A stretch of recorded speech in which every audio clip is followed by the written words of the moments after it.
Hello guys, welcome to my YouTube channel, Ramong Hilaw PHKSA at may bago tayo ngayong sorpresa sa inyo na siguro naman ay hindi natin maipagkakaila na itong si Sasasot madaming ibinubulgar sa larangan ng social media at mga nangyayari sa bansa. 'Di ba?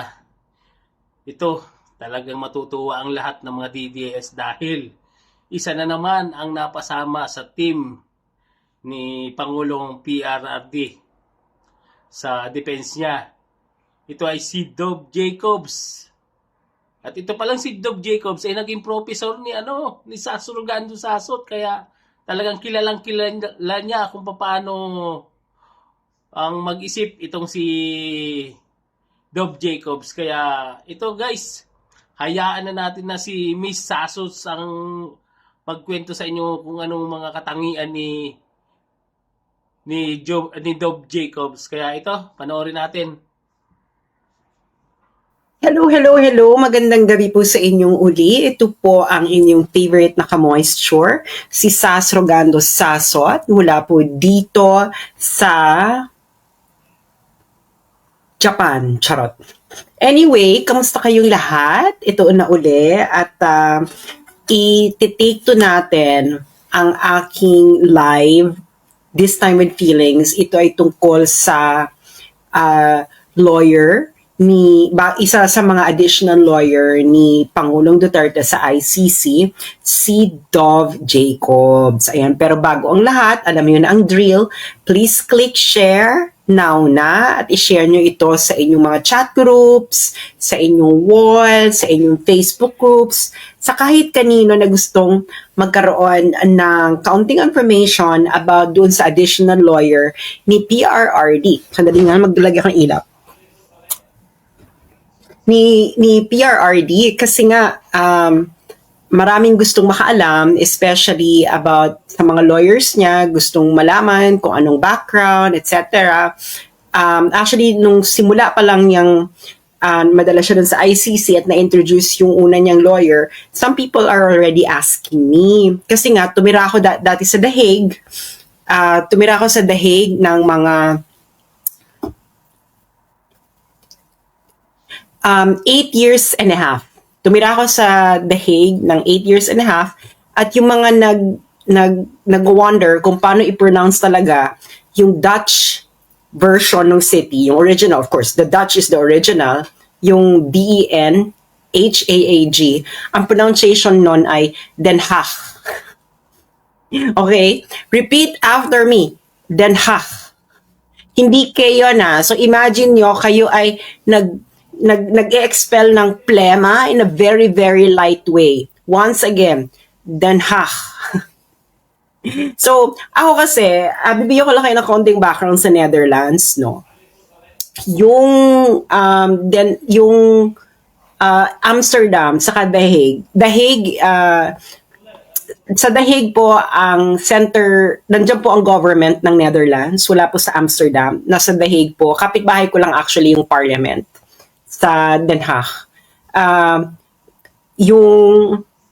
Yung Amsterdam, iba yung Dutch nila doon, no? Kasi ang mga taga The Hague, medyo conservative ito at medyo old Dutch, alam mo yan, parang sila yung mga medyo highbrow kasi nga nandiyan ang government, nandiyan ang mga diplomats, very serious ang The Hague. Actually, I love The Hague, no? I love The Hague. I lived there for 8.5 months. I love The Hague. It's one of my favorite cities. Kasi it's quiet, at malapit sa beach. May beach dyan yung Scheveningen. Yung ICC, malapit yan sa beach, sa Scheveningen. And then, ayun. And well, maganda kasi yung bahay namin ng jowa ko dyan sa Den Haag. So, ngayon, yun ang pronunciation Den Haag. So, Den Haag. So just feel like you are expelling phlegm very lightly and very soft. Den Haag. Ganon. So, magkaiba yung Dutch yan, yung Amsterdam sa yung The Hague Dutch. Yung mga taga The Hague, feeling talaga nila sila talaga yung tamang Dutch ang pronunciation. So, if you're not aware, kahit anong yung mga Pilipino sa Netherlands, malalaman mo talaga kung saan part ng Netherlands yung nagsasalita because iba-iba sila ng say accent ng Dutch, and especially yung G, no? Iba-iba yung kasi nagturo ako sa Maastricht. Sa Maastricht, iba naman ang yung pronunciation nila doon. Very hard ang G. So parang palapit na ng German yung kanilang mga pronunciation. Ganon. So, iba-iba. Anyway, so, i-click nyo na yung share para go. And, ngayon, i-introduce ko yung bagong lawyer, additional lawyer ni PRRD, si Dov Jacobs. Gumawa na ako nito ng live ko earlier. Kaso hindi maganda yung connection. And kasi pala, kaya hindi maganda yung connection kasi kailangan ko mag-update ng system. Alam niyo naman pag Windows, ang daming gustong gawin sa buhay ng Windows. Ayun nga lang, bongga lang talaga siya sa mga heavy duty na nagawain, no? So ito, like that. So, yeah, I was excited nung nabasa ko to. In-alert kasi ako ng isa ko sa mga readers na ito nga raw, si Dov Jacobs ay isa na namang naging hinar na lawyer, no? Na-approve ng pagiging lawyer niya ni PRRD. And some of my readers, especially yung mga matagal ko ng followers, kasi alam nila na nag-aral ako sa Leiden. Actually, iba-iba rin yung pronunciation ng Leiden. Yung mga taga-Leiden, iba yung pronunciation nila ng Leiden. It's not Leiden. Again, it's Leiden. Leiden. Leiden. Hindi mo siya Leiden, it's Leiden. Okay. Kasi nga nakita nila na nagtuturo siya sa Leiden, Universität Leiden. Doon ako nag-aral. So, yung mga matagal ko ng followers, alam nilang dyan ako nag-aral. So, nag-wonder sila kung naging professor ko pa to si Dov Jacobs. Okay. And, ang masasabi ko sa inyo, si Dov Jacobs, ang isa sa mga favorite kong professors sa Leiden University. And, katulad ng sinabi ko, naging professor ko si Dov Jacobs sa 4 na international law courses. Okay, 4. So, I had 20 units. Courses po ang tawag namin sa subjects, no? Ang courses po, hindi po yan degree. Yun po yung subjects sa atin. Okay? So, ano siya, naging professor ko siya, 4 na international law courses. So, I have 20 units sa kanya. Actually, gusto kong kunin yung international criminal law, mag-specialize ng international criminal law, siya yung professor doon. Kaso, nung time na yon na pwede ko nang kunin yung international criminal law, kasi higher specialization ng international criminal law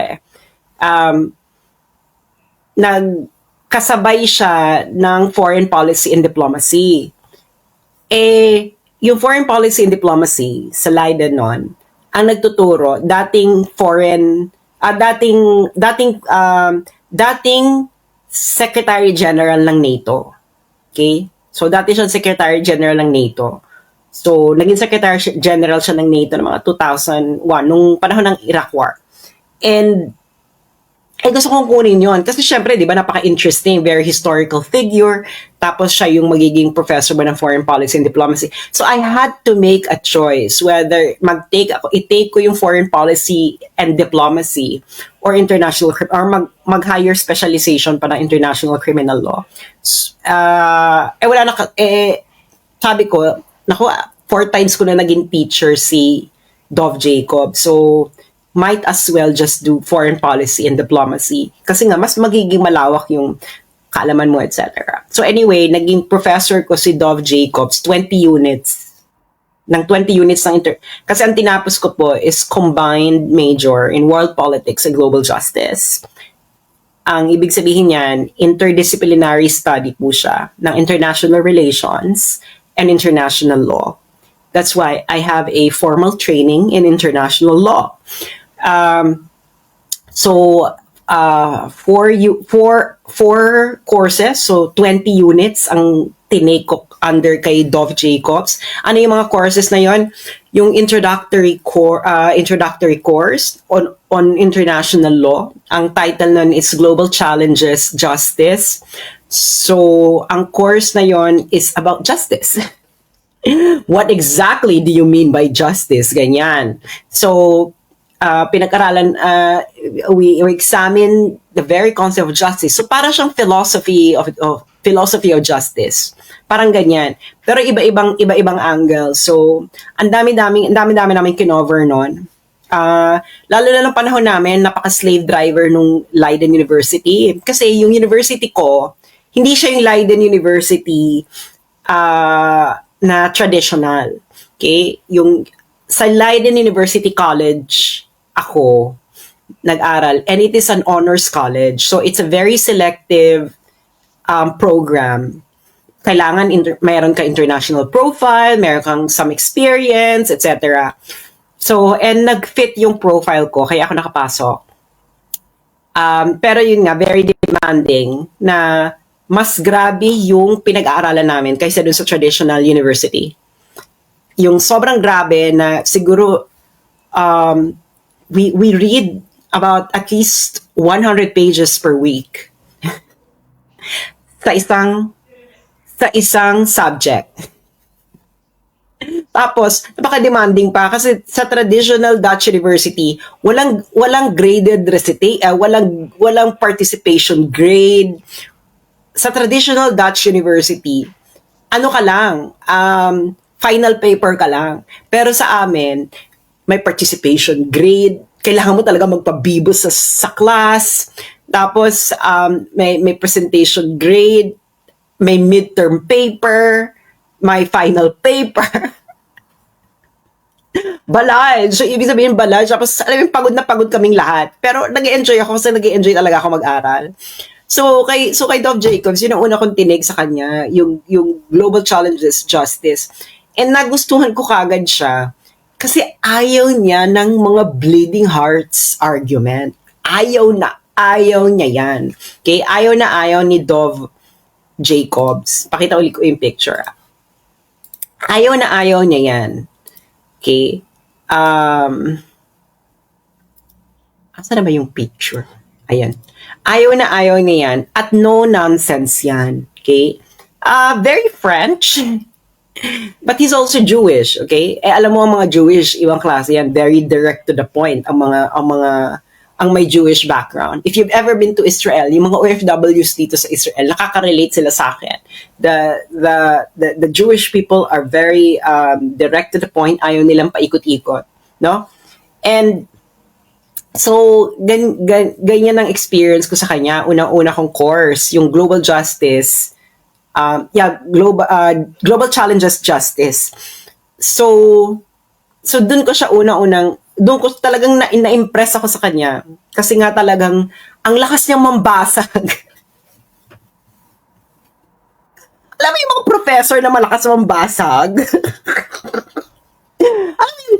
alam mo yung mga eksena ng mga professor na pag kinikenet-kenet mo. Alam mo yung ibig sabihin ng kenet-kenet? Yung binobola-bola mo, yung gusto mo lang magpahaba ng recitation time para lang mapuno mo yung recitation time mo. Ayaw niya ng ganyan. No? Yung gusto mo lang magsalita ng yung mga magagandang words, ganyan. Hindi mo siya magaganyan-ganyan. Tapos ang malakas siya mambasag ng ganyan. Kasi naalala ko yan, si Dov, talagang ano ba yung meron akong may presentation ako noon, affirmative action. Okay?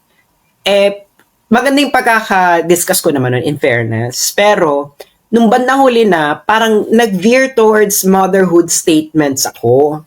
Tapos kasi noon, may feedback ka kaagad sa professor after your presentation. Bibigay kaagad sa yung grade, may feedback kaagad. Sabi niya, oh, ang ganda-ganda na ng presentation mo. Sabi niya ganyan, I like how you presented, ganito, ganyan, ganito. Tapos sabi niya, but I don't like how you ended it. Ganyan. It sounds so cheesy, sabi niya. Eh, syempre, ang academic background ko noon, Pilipinas. No? Alam mo naman sa Pilipinas, kaya man daanin to sa mga Miss Universe, Miss Universe state. So, yun ang background ko nung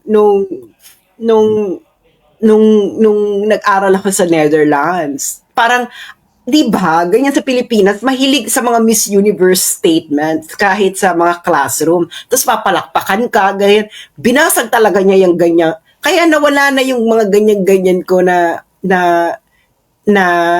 take yung mga pang Miss Universe statements. Ngayon, ang nangyari, so kaya yun malaki siya mambasag. Tapos meron pa kaming discussion no na about I really forgot what exactly we were discussing. Pero ang pag-uusap namin noon is about I think we were panahon yun ng Syria. Kakasiklab pala nung Syria. And then tinanong talaga ako ng kaklase ko. So, ang ano ko, confident pa ako. Tapos, it's about, I was like defending na kailangan may gawin because people are dying, ganyan. Tapos sabi naman nung isa kong kaklase, I think she was from Latvia. Sabi niya. Or Estonia, I can't remember. Basta Eastern European. Tinanong talaga niya ako, why, what's wrong about people dying? Tinanong akong ganyan. So ako talaga, na-shock ako. So ganun na mga discussion, no? Hindi ka, tapos gumanon sa akin si Dom, what's wrong with people dying? Ginanon ako ni Dom. Tinanong niya ako, sabi, parang gumayan siya na, so, Sas, what's wrong with people dying? Ibig sabihin nun, kailangan mong hasain pa yung argument mo. Di ba? Na parang, kaya yon. So that was my first encounter with him sa class niya. And nabasag talaga niya yung mga Miss Universe, mga pang Miss Universe agenda. Alam yung mga pang Miss Universe na statements, yung ganyan. Basag na basag. And then from then on, na-challenge na ako kay Dov, no? Actually, nasa akin pa yung paper ko, final paper ko dun sa subject na yon. Kasi ako, as I've discussed before, nakikita nyo lang kasi sinusulat ko sa post. Wala, hindi ko naman masyadong pinagkakaabalahan yan, no? Pag ako talaga, pag final paper sa university requirements, very diligent ako. Kahit tanungin ninyo yung mga kaklase ko ng high school sa San Beda. Very meticulous, very diligent. Hindi lang halata. Hindi lang halata sa Facebook, no? Kasi naman, bakit? Nag-etyosa lang naman tayo sa Facebook, hindi ba? Nag-aanuhan lang naman tayo, nagkukulitan lang naman tayo, medyo may magandang pero pagdating sa rigor, pagdating ng academic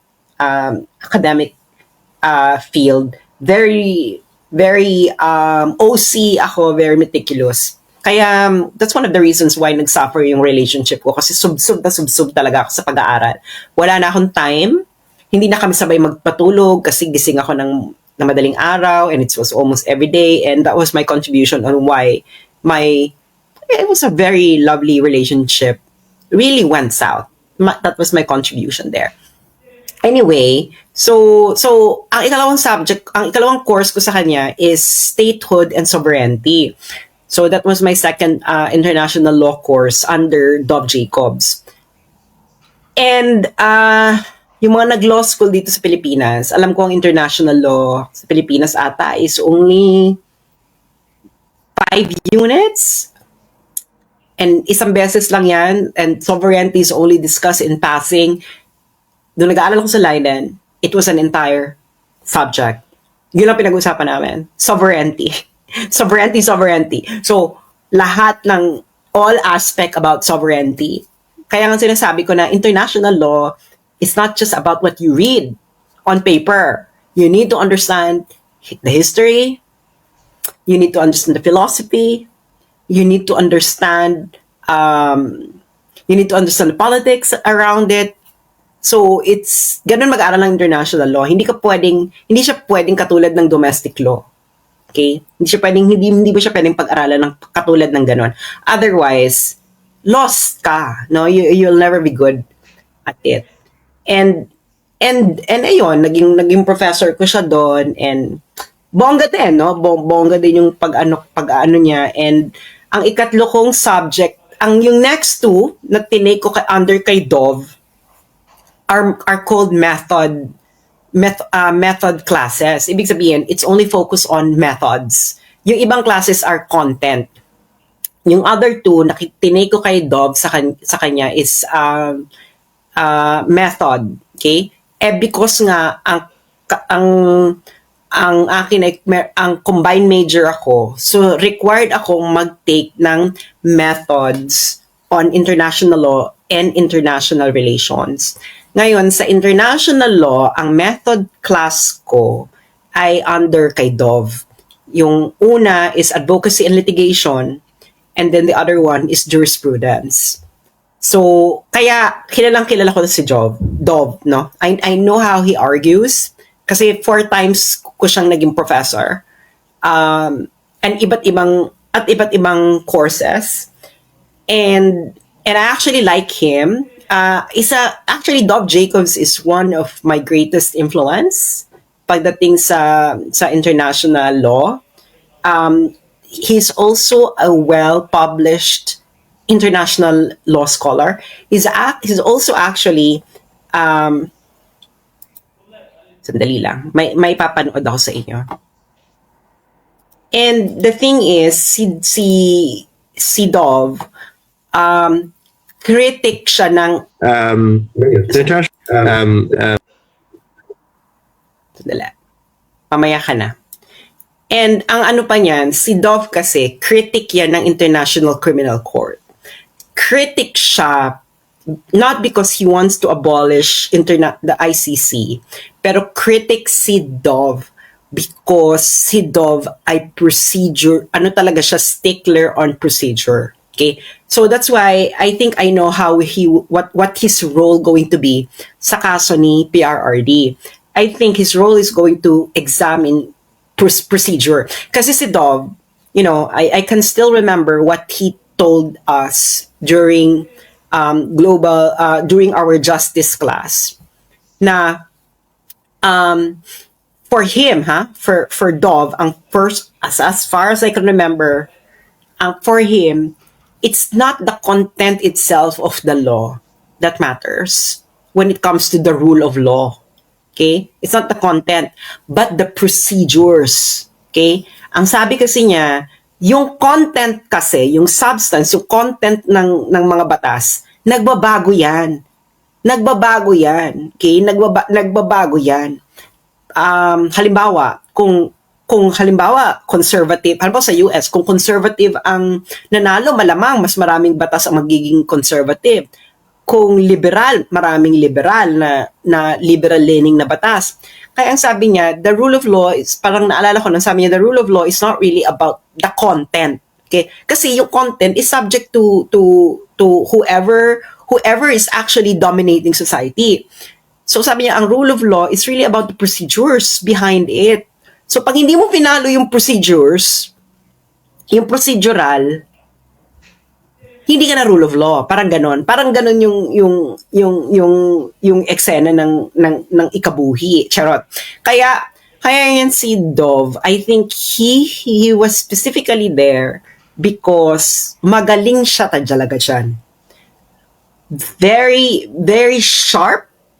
Pag ang idol niyan is si Justice Scalia pagdating sa pagsusulat. I don't know kung kilala niyo si Justice Scalia. Justice Scalia is a Supreme Court justice in the United States. And we don't share the same politics, si Justice Scalia saka ako, pero I love how Justice Scalia writes. I think anyone who would like to become a better writer should read Justice Scalia's decisions or dissenting opinions kasi sobrang galing niyang magsulat. Very clear, crisp, and it's just well written. Maganda yung exposition ng arguments. So even though that I don't like him, I love how he writes. I actually reads every now and then yung mga sinusulat ni Justice Scalia. Kasi, well, actually, that's the characteristics of a lot of writers, ng mga conservative writers. Kasi I have a lot of I have several favorites na philosophers on conservatism na very, very gusto ko. Like, for example, si John Keeks, si Michael Oakeshott, and sino pa ba yung isa? Si Oakeshott, and Bernard Williams. Kasi, maganda silang magsulat. Gusto ko yung pagsusulat nila. So, that's why I love them. I still have their books. Hindi ko sila natapon. I still have their books. Binabasa ko. Tapos si Justice Scalia, I love how he writes. So, kahit hindi ako nag-agree sa kanya, ang galing kasi magsulat.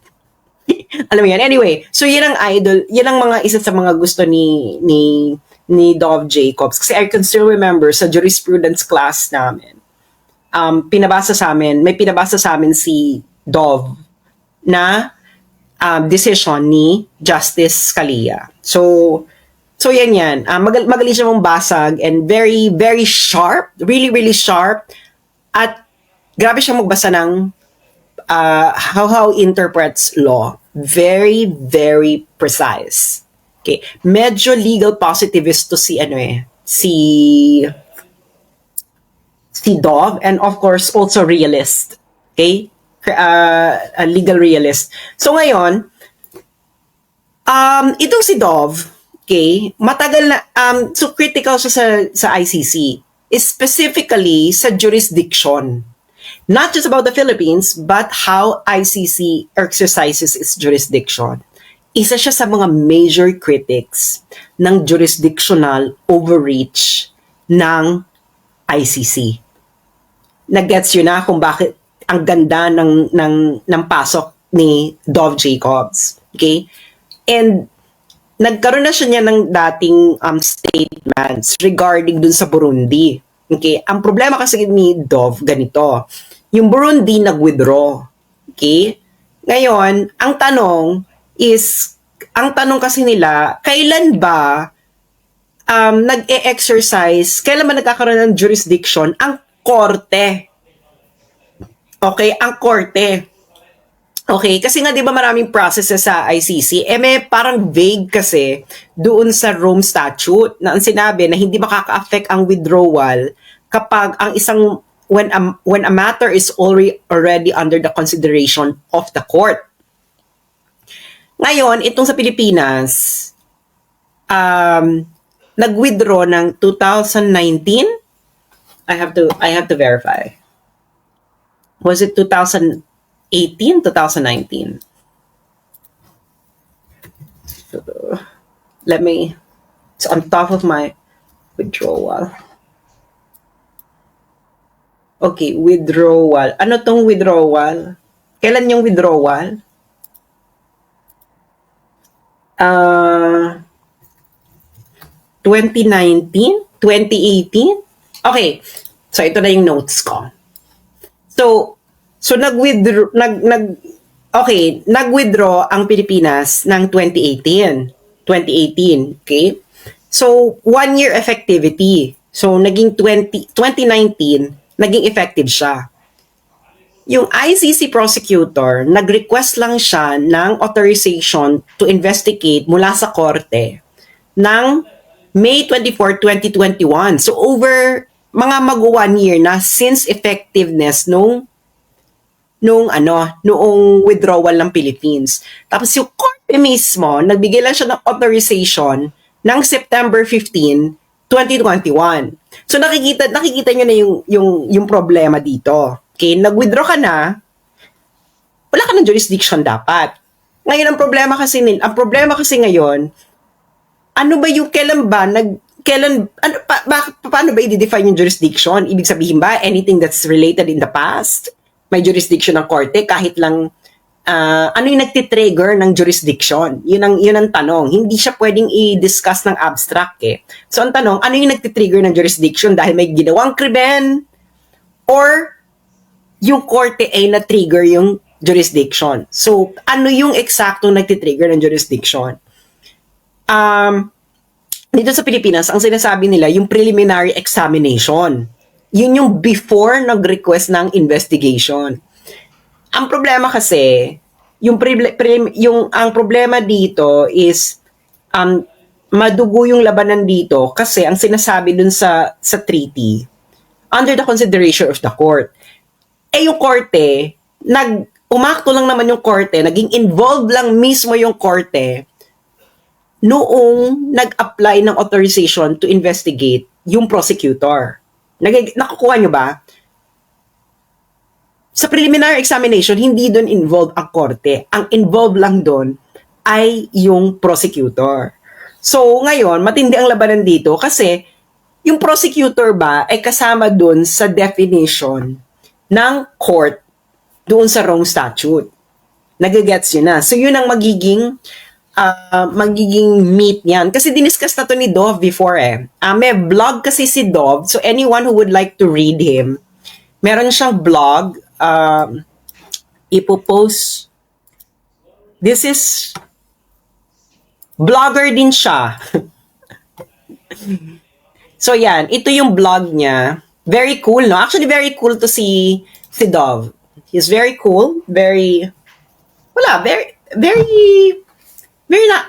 nice person. So, ito yung kanyang blog. So, ang title ng blog niya is Spreading the Jam. Di ba, ang kulit ng title? So, madalas na dito magsulat ng about international law issues.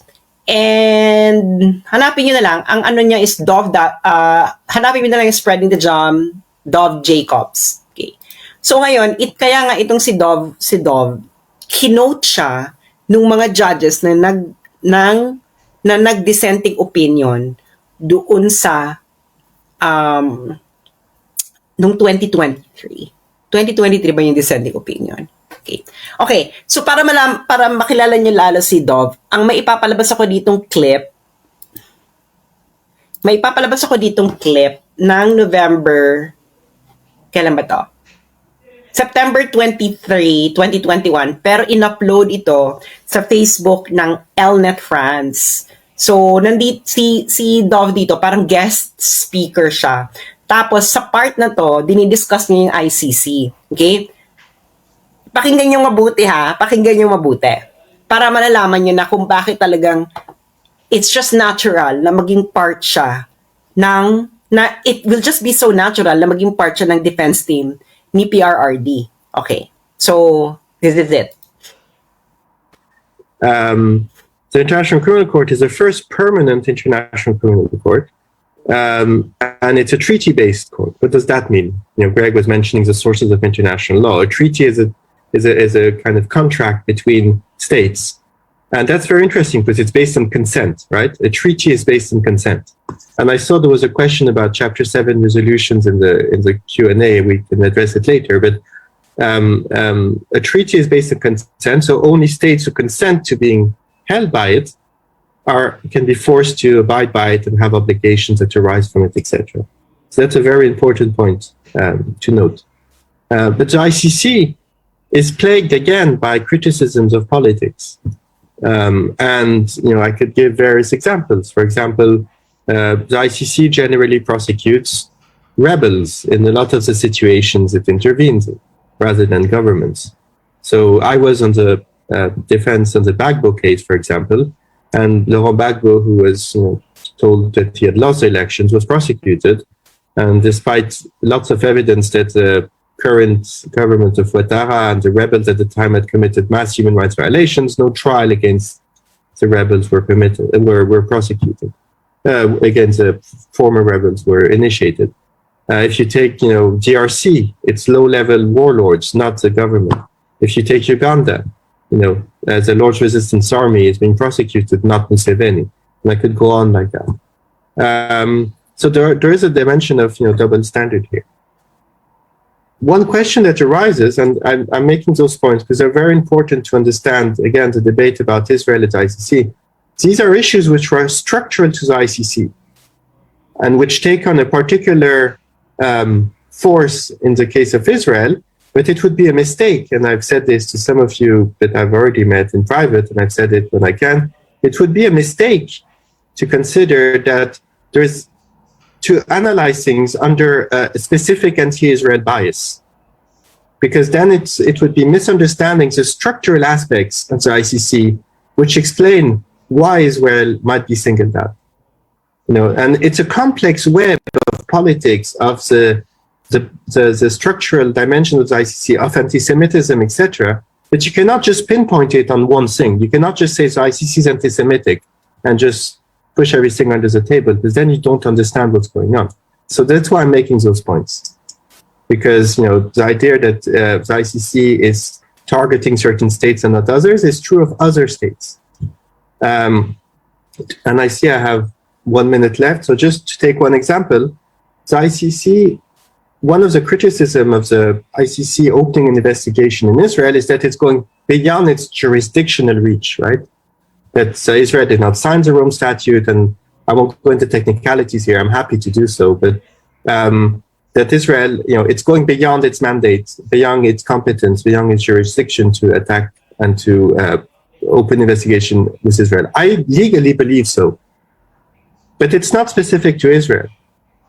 It's done so in relation to Myanmar. It's done so in relation to Burundi, who had left the Rome Statute. It's recently done so in relation to the Philippines.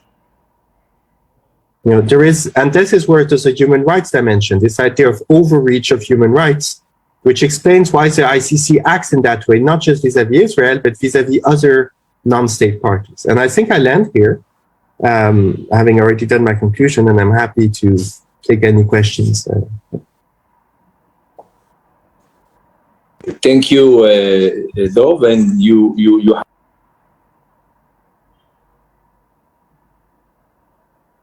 So ano nyo na-gets nyo na kung bakit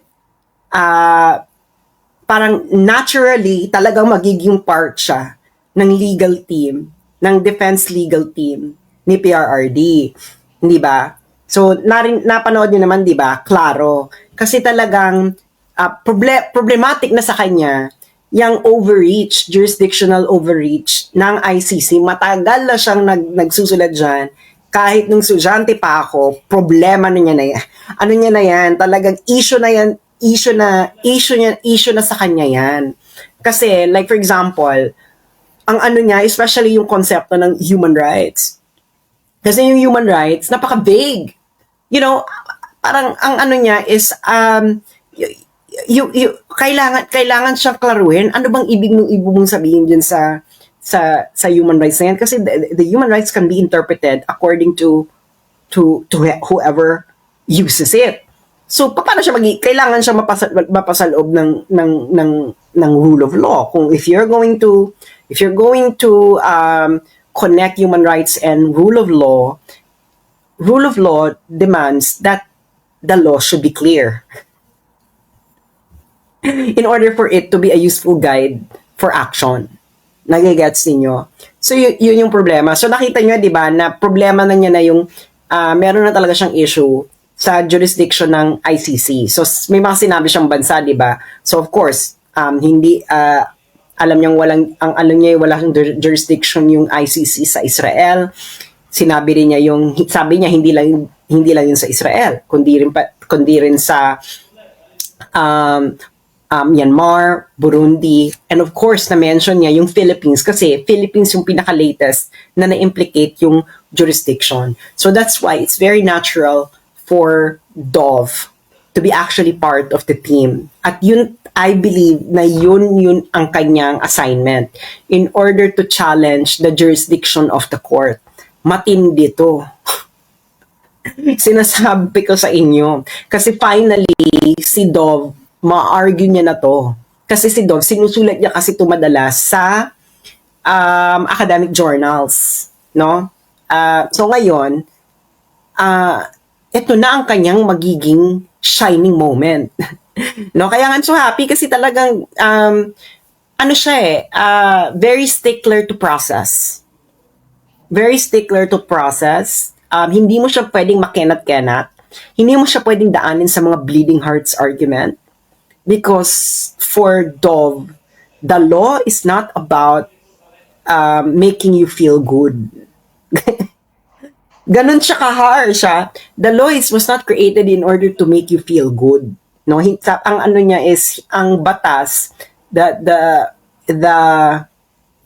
purpose, the function of law in society isn't actually to make anyone feel good.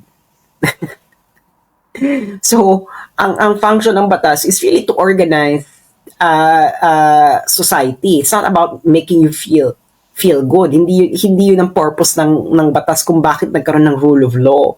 Okay? So ngayon, realist, may realist yan si Dove, and of course he's also medyo legal positivist si Dove. You can actually get to know Dove. Go to Google Scholar kasi ang dami niya na itong na-published about international criminal law. So, ano talaga siya, very, very influential siya pagdating sa international criminal law. Ang dami niya nang na-engage. Very, very active, nakikipag-debate yan. So,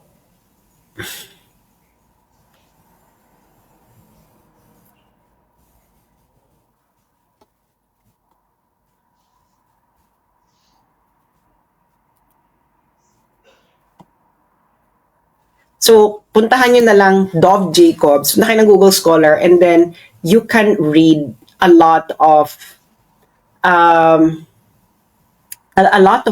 his academic articles in a lot of international law journals. So yon, that's my experience of Dove, and yung mga nagtatanong if I know Dove and what can I say about it, eto na yon. Okay? So, kaya meron ba kayo mga tanong habang tumatakbo pa ang oras? Okay.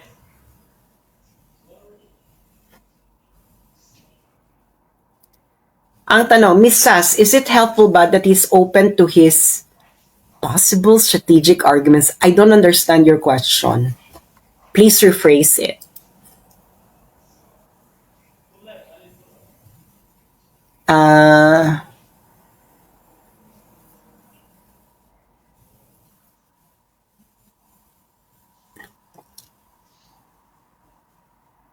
Ano pa ba? Wala namang mga nagtatanong. Malinaw naman. Yeah. Okay.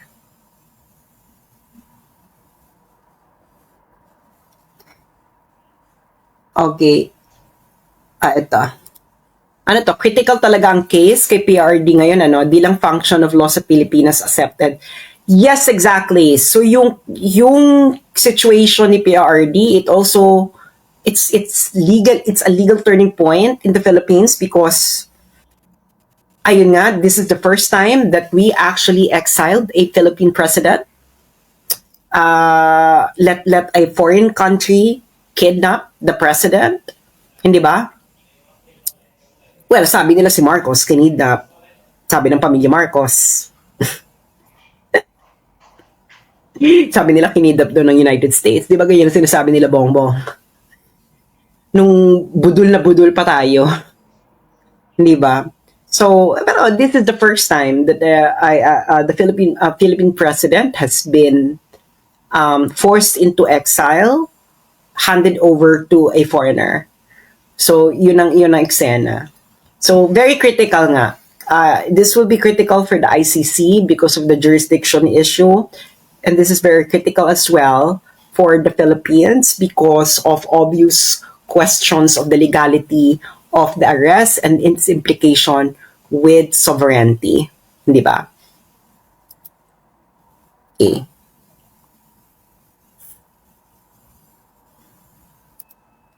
May laban ba yung Conti kay Dove? Sastroganos, parang wala naman. Hindi naman prosecutor hindi naman kasama ata si Conti sa mga prosecutors. So, hindi sila maghaharap ata.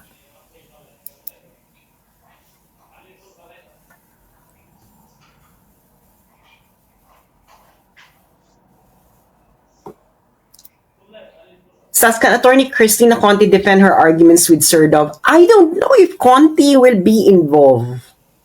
Kasama ba siya sa prosecutors? Or assistant lang, nagbibigay lang siya ng assistant sa mga victims. In that case, she would not be encountering Dove in court. Kasi hindi naman mag-argue si Conti on jurisdiction. It's not gonna be Conti, but the ICC prosecutor himself. Walang kinalaman dun si Conti.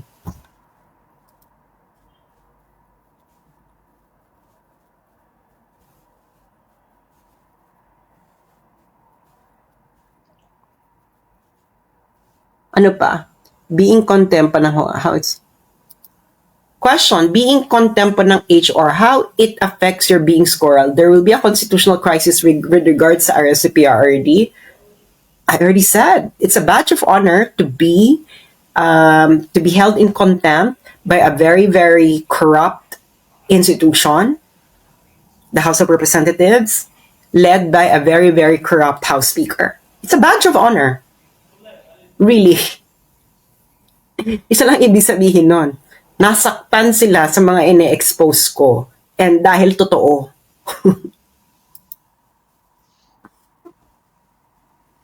So, ano pa?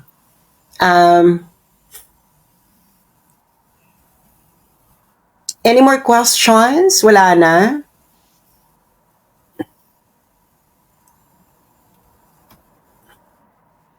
Bakit yung pinagkakabalahan si Conti? Kaya yan nag-a-appear si Conti dahil tumatakbo na congressman. Kailangan lang niya ng mileage. Tumatakbo siyang congressman party list. Ano ba? Kaya nga sinabi ko sa inyo, iba ang mulat sa dilat.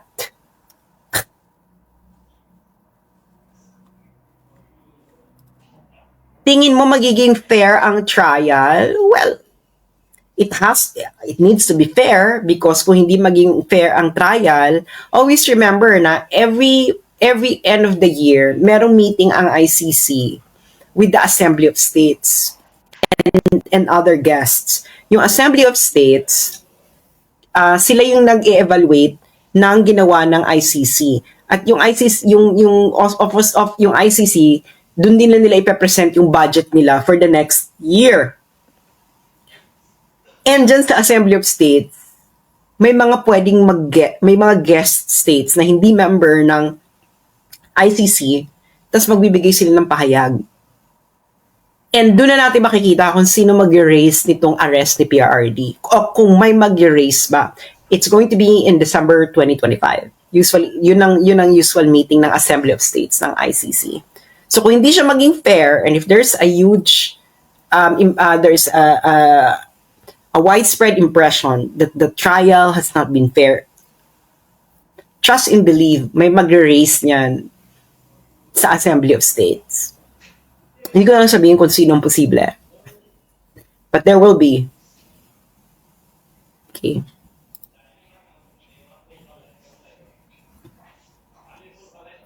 Okay, next.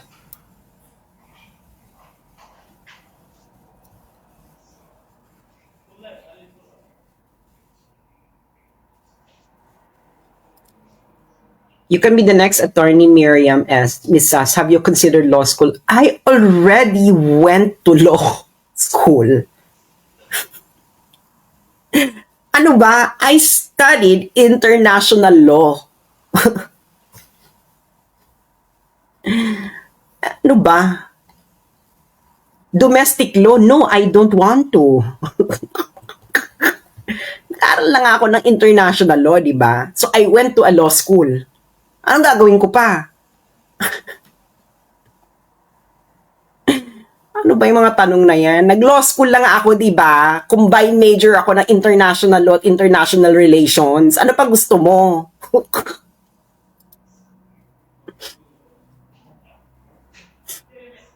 Hindi ko alam kung kailan mag-umpisa yung ano ng jurisdiction. I think they're gonna do it earlier or something.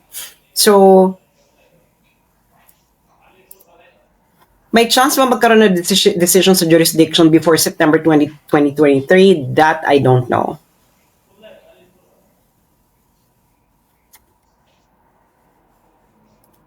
Okay.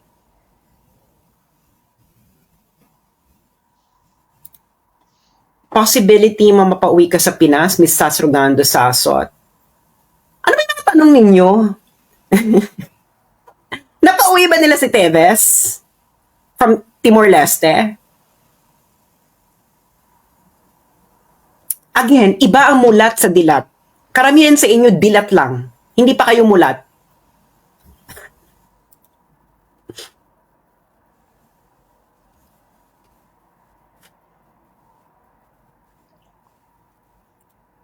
So it will challenge the ICC over the illegal jurisdiction? Yes.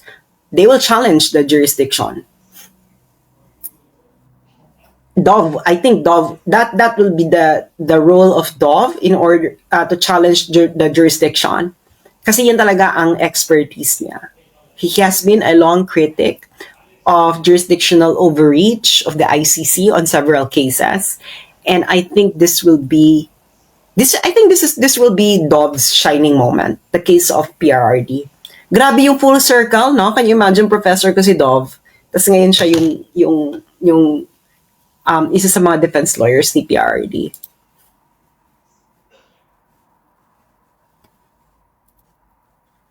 Totoo ba na pwede madagdagan kaso niya sa ICC? Dagdagan nila. They can always try.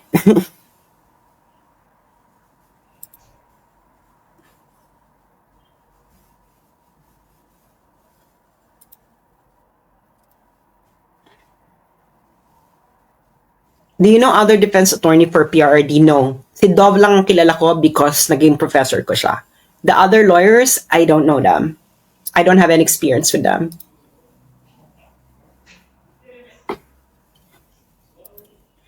Have you considered to become an international lawyer? Nag-aral na po ako ng international law. Ito kasi ang problema sa Pilipinas, no? Your vocabulary is very limited. Sorry na kung masaktan kayo, but your vocabulary is very limited. Do you actually know what lawyer means?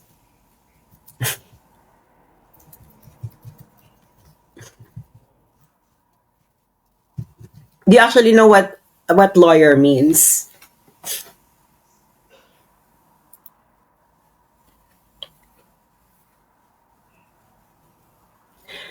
A lawyer is someone who studied at law school, who finished law school.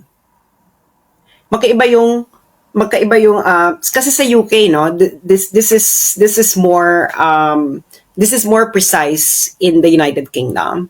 Magkaiba yung barrister. And ano yung isa? Barrister versus solicitor. Okay. So, magkaiba yun. So, have you considered to become an international lawyer? You know what? You don't need to be, you can actually represent someone in an international tribunal. I can actually represent someone in an international tribunal if the client wants me to, because there is no requirement, especially like, for example, there's no requirement in international tribunal. I don't know about International Criminal Court. Maybe they have a requirement. But in general, there's no requirement that the person needs to pass the bar in order to represent the client. Of course, it would be better if they have formal training in law or they have litigation practice, etc. But it's not a requirement for someone to be a formal attorney in order to represent someone in court. So have I considered to become an international lawyer? What exactly do you mean by that? That I would work in a law firm? No, that is very boring for me. My goal is to finish my PhD studies and to actually push forward the field. which I am doing right now. Please do not recommend things that will bore me, because that's one thing that I don't want to happen in my life, and that is to be bored. Working in a law firm is boring for me.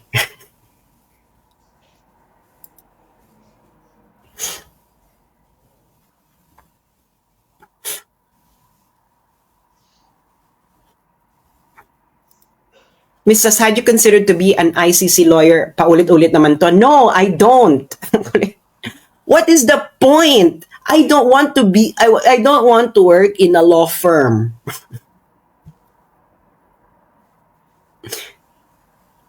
It will not add value to my life, because my goal, again, i-review nyo na lang yung sinabi ko.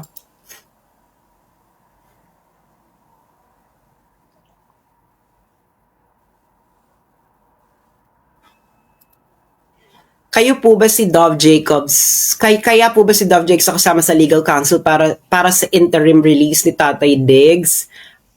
I don't know, but ang interim release hindi siya ibabalik sa Pilipinas. Interim release doon lang siya sa Netherlands. Ibig sabihin lalabas lang siya ng detention.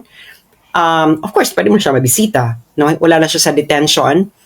And kinuha siya because of his expertise in arguing jurisdiction. Ngayon, if Dov successfully argued that the ICC doesn't have any jurisdiction, then Duterte will be freed. Hindi na interim release yun. He will just be freed. Walang jurisdiction eh. Sas, any comments sa bayan muna na red tag? Ang ina, ang boring ng mga topic. Gandahan nyo, kaya kayo nasasabihan bobo eh. Mga iniisip ninyo, mga ambababaw.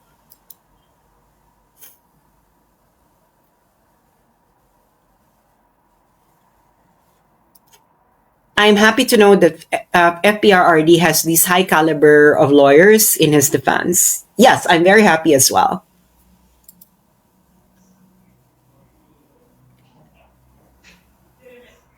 Ano to? Sabi nga ni Attorney Kaufman, Dov will tackle discrete issues sa ICC. Exactly. I think Attorney Kaufman would be would work on something else. I don't actually know the legal team, but I actually have more of an idea of what Dov would do, because he was my professor, no, for 4 international law courses. So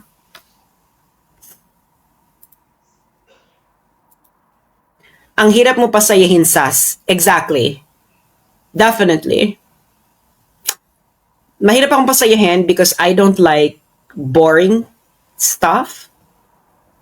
Mahirap pasayahin ang isang madali akong matuwa, mahirap akong pasayahin. Magkaiba yon. Madali akong matuwa, mahirap akong pasayahin. Alam mo kung bakit? Because if a person has a lot of experience in life, has a breadth and marami experience in life, no? I'm 43 years old. I have traveled in more than 20 countries. I have lived in 1, 2, 3, 4, 5, 6, 7 cities in the world. So, kaya hindi ako mahilig sa small talk.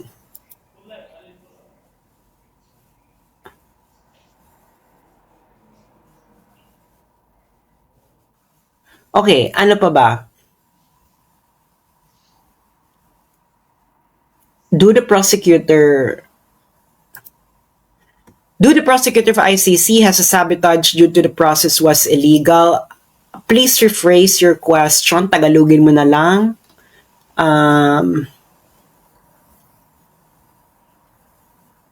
Okay, next.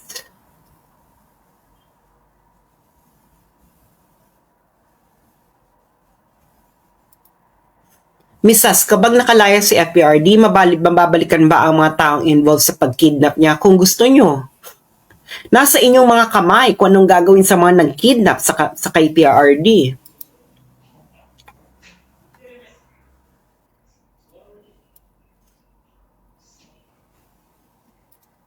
Miss Sas, paki-explain po yung sinabi ni Rocky na pwede daw magreklamo sa Netherlands government si PRRD dahil sa extrajudicial detention charges sa Netherlands Police ang nag-receive kay PRD dahil walang police force ang ICC. Pwede paki-explain?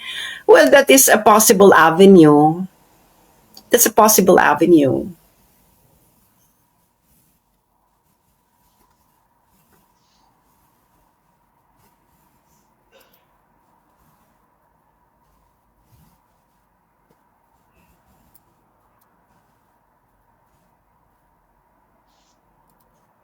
Chances na manalo ang defense team sa kaso? Well, depende. Depende sa kanila. Well, there is always a chance because the burden of proof ay dun sa prosecutor. So, matindi na yung jurisdiction eh. Yung jurisdiction pa lang matindi ng bakbakan dun eh. And ang masasabi ko lang, I will not give you chances because I don't want you to believe in fairy tales. All I can say is Dov Jacobs will give them a good fight. Alam ko yan. Naging professor ko siya eh.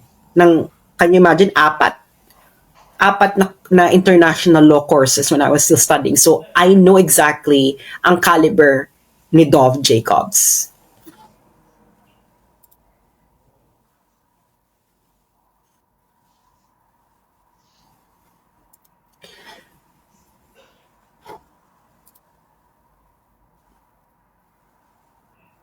Ano ba yung nawawala na? Karim Khan po ata makakaharap sa prosecutor. Yes, si Karim Khan nga ang prosecutor. Ano ba yan? Diyos me. Huwag niyo namang tanong ng obvious.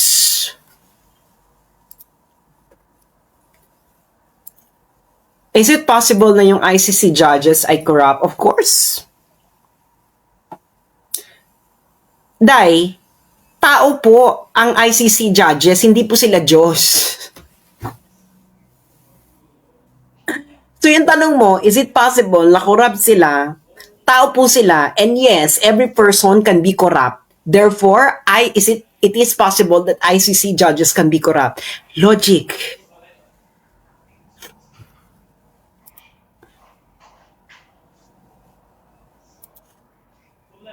Ano nakita mong implications sa government ng Pilipinas sakali maging favorable ang decision kay FPRRD? Ito na ang sinabi ko, di ba? If PRRD comes home alive to the Philippines, goes home alive to the Philippines, there might be mercy. If he goes back dead, and that PRD didn't die in his own country, I don't know.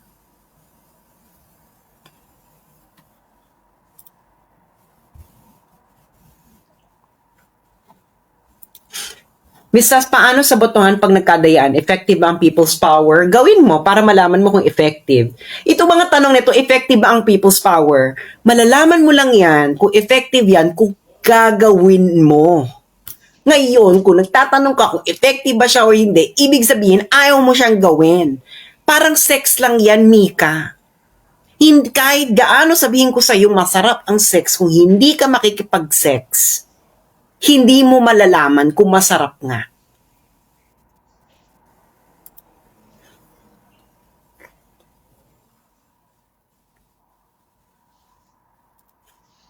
Hi, Ms. Sass, may I ask if you feel a sense of suppression, of course, strain in returning to the Philippines due to the reported interest of the TRICOM in your whereabouts, or are you simply...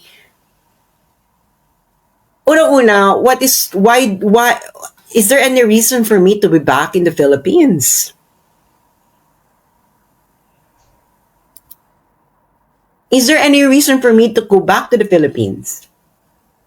What would I do there? Nag-PhD nga ako, di ba? Anong gagawin ko dyan? I have dedicated my life to become a scholar, to actually push forward my field, which is I'm actually doing right now. So anong gagawin ko dyan? Explain to me. What?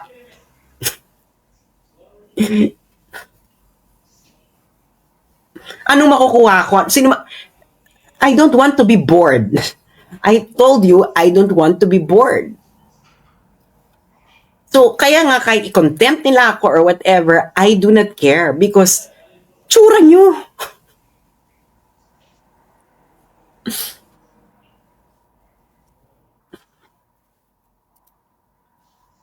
Naku, bagsak na po kami, senda lang po kami basahan at floor wax pala Di ba? Suppression, constraint, wala akong pakialam ang drama. I don't care. Di ba? Kayo may kailangan sa akin. E di kayong maghanap, kayong kumuha sa akin. Ganun lang yun, be. Kayong may kailangan sa akin, kayong gumawa ng paraan. Eh, hindi ko naman kayo kailangan. Bakit akong gagawa ng paraan? Para pumunta dyan. Di ba? Ganun lang yun. You need me more than I need you. Di ba? Sa TRICOM, you need me, I don't need you. So, if you need me, if you really need me, if you really want me, paghirapan mo. Paano ba mas-dissolve itong ICC if proven hindi sila fair? Well, if a lot of countries withdraw from ICC.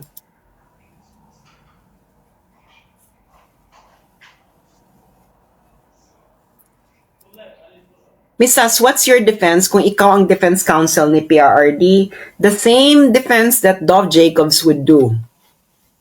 Sinabi ko na yan 2016 pa. 2017, 2018, and nandun sa old blog ko, sa For the Motherland blog, that I criticized actually the government of PRRD because the lawyer that they got argued poorly. Eh, nawala na yung For the Motherland ko. Nandun yun eh. Ewan ko sino kinuha nilang lawyer nun. I read that it was poorly argued.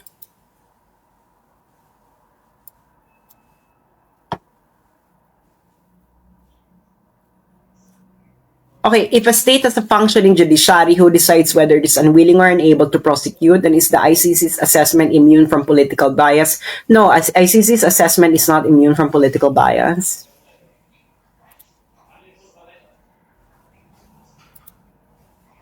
Explain the way of thinking ng yellow pink, yellow pinks.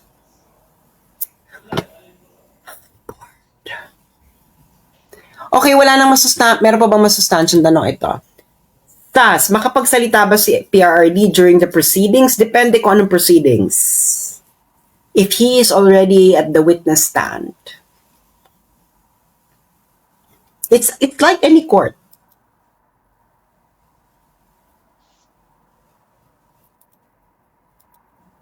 Paki-explain po bakit madugo ang jurisdiction argument. Because it would actually clarify, it needs to be clarified kung effective, ay kung kailan, ano ang trigger para magkaroon ng jurisdiction ang court mismo. And second, whether the actions of the ICC prosecutor constitutes acquiring jurisdiction.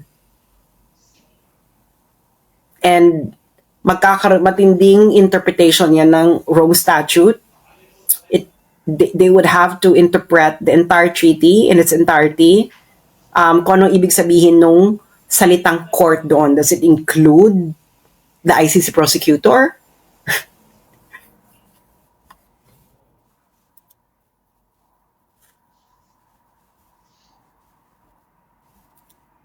Are there any legal consequences for the ICC if it's proven that their case is weak or politically biased?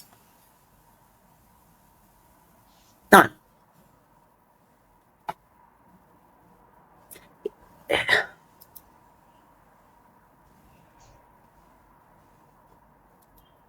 Kawawa magiging asawa mo, Stas. Wala po akong panahon sa mga ganyan. I don't wanna be bored.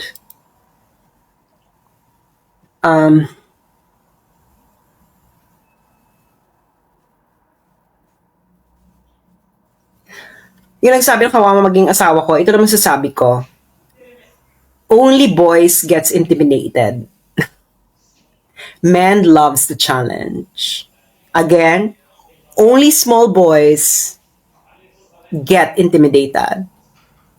Men real men love the challenge. Yun lamang po at maraming salamat sa inyong lahat at magkita-kita tayo ulit sa susunod na ating live stream.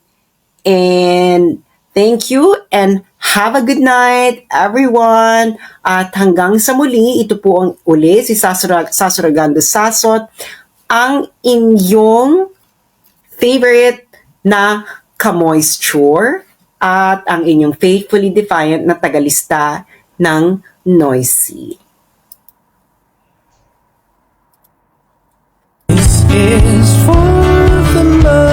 So guys, maraming salamat po sa panonood sa aking YouTube channel. Please don't forget to like, subscribe, and hit the notification bell para lagi kayong update sa aking mga ina-upload na video. Yun lang po, maraming po salamat. God bless everyone. Bye-bye. I love you all. See you.